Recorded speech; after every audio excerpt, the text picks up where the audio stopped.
Nah, torang beralih ke informasi lain, pemirsa. Pemerintah Kabupaten Kepulauan Talaut ada backing sosialisasi pengelolaan dana desa. Bupati Kabupaten Talaut Dr. Eli Lasut membuka pelaksanaan pelatihan kapasitas dan optimalisasi pemerintah desa pada pekan lalu. Hari pertama terlihat pelatihan kapasitas dan optimalisasi pemerintah yang digelar di Wanala kediaman Bupati Talaut berjalan dengan lancar. Nampak sebanyak 142 kepala desa yang ada di Kabupaten Talaut sangat antusias mengikuti pelaksanaan kegiatan ini hingga selesai.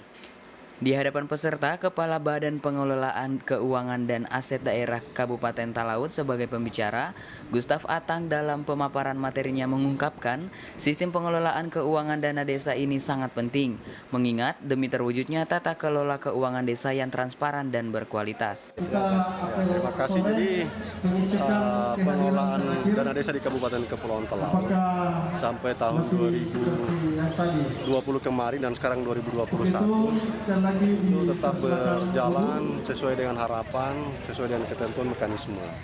Dan terus kami berusaha agar pengelolaan keuangan desa ini akan semakin lebih baik lagi dan semakin berkualitas, bahkan lebih daripada itu semakin dapat memberi dampak terhadap kehidupan warga masyarakat di desa.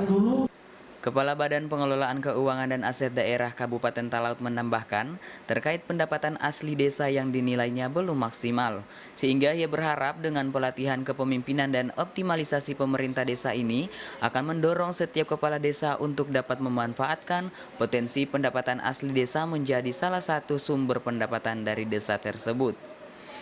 Alfred Tumanung melaporkan untuk Kawanua TV. Pengelolaan dana desa yang transparan itu memang harus ya pemirsa, dan masyarakat desa juga berhak tahu kira-kira itu dana desa dikelola seperti apa, disalurkan kemana saja. Masih ada informasi lain yang torang menghadirkan habis ini, jangan pilih mana-mana, tetap dengan torang di Kawanua Pagi.